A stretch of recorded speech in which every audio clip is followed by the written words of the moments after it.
दुनिया बीस्ट हो गई है। सभी उस आखिरी एनिमल में बदल जाते हैं जिसे उन्होंने खाया। किसी लड़के ने एक ब्लैक मांबा निकला, रातों रात एक किलर ब्लैक स्नेक बन गया। एक और लड़के ने बीफ नूडल्स खाए, एक सुपर स्ट्रॉन्ग ऑंक्स बीस्ट में बदल गया। मैंने चिकन और राइस खाया, एक पैथेटिक चिकन बन गया। बीस्ट एपोकैलिप्स में काफी जल्दी मर गया। इस बार मैं रीबॉर्न हुआ हूँ। मैं आगे प्लानिंग कर रहा हूँ। मैं बीस्ट्स का किंग बनूंगा। पहले एक उल्लू खरीदना है, इनसेन नाइट विजन। हियरिंग भी चार्ट से दूर है। एक इलेक्ट्रिक ईल भी चाहिए, 800 वोल्ट ब्लास्ट कर सकता है। मेरी पिछली जिंदगी में यह ईल लड़का मौजूद था, थॉर खुद की तरह। तिंजू ने ऑनलाइन क्रिएचर्स सर्च किए। चींटियों ने उसकी आंख पकड़ी। छोटी लेकिन पावरफुल, अपने वजन से 400 गुना लिफ्ट कर सकती है। लेकिन अगर मुझे चुनना होता तो ये बुलेट एंट होनी चाहिए।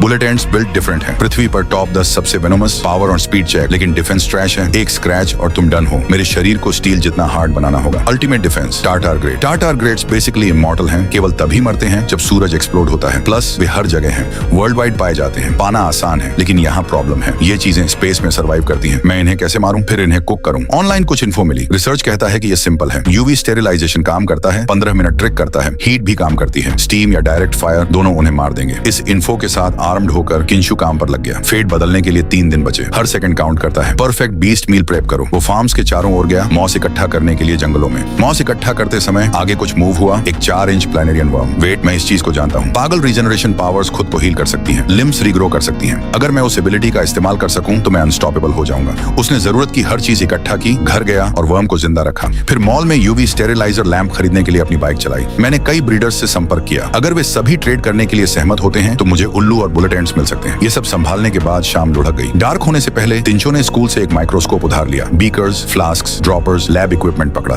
ऑनलाइन इंस्ट्रक्शंस फॉलो करते हुए उसने कुछ मॉस को रैप अप किया, इसे एक साफ डिश में रखा, इसे सॉक किया, एक स्लाइड पर पानी ड्रॉप किया और माइक्रोस्कोप के नीचे चेक किया। केवल 3 दिन बचे हैं। टार्डिग्रेड्स पर समय बर्बाद नहीं कर सकता। यहाँ तक कि यकीन नहीं है कि वे काम करेंगे या नहीं। दूसरे दिन कट करो, एक ब्रीडर ने रिप्लाई किया। जल्द ही चिन ब्रीडिंग फार्म पहुंचेगा। सभी साइज के ग्लास टैंक्स की पंक्तियां अलग अलग कीड़ों से भरी हुई। कोने में उसे बुलेट एंट्स मिले जो जैमिंग पास आया, अपनी पिच शुरू की। मेरे पास बुलेट एंट्स की एक छोटी कॉलोनी है। अगर तुम वास्तव में उन्हें चाहते हो तो मैं प्रत्येक के लिए 400 येन में बेचूंगा। तुम कितने चाहते हो? शिंजो ने हैगल नहीं किया, सीधे टैंक की ओर चला गया। बुलेट एंट्स को ऑब्जर्व करो। कुछ पहले से ही मर चुके थे जो जैमिंग बम्ड दिखा। कॉर्प्सेस को पिकअप करने के लिए ट्वीजर्स का इस्तेमाल करो। उन्हें एक ग्लास जार में स्टोर किया। शिंजो ने तुरंत पूछा, तुम मरे हुओं को रखते हो? रेगुलर एंट्स ना, लेकिन बुलेट एंट्स अच्छे स्पेसिमेन बनाते हैं। मैं 50 बुलेट एंट्स लूंगा। क्या तुम कुछ मरे हुओं को थ्रो इन कर सकते हो? तुम्हें 50 के बारे में यकीन है? मैं तुम्हें 20 मरे हुए दूंगा। शिंजो ने पैसे ट्रांसफर किए, फिर कुछ सिल्वर बीटल्स देखे। ये क्या है? अमेरिका से imported diabolical iron clad beetles. World की सबसे टफेस्ट बीटल स्पीशीज अपने बॉडी वेट से 40,000 गुना प्रेशर विथस्टैंड कर सकती हैं। छनिए को अपनी पिछली जिंदगी से आयरन बीस्ट्स याद आए।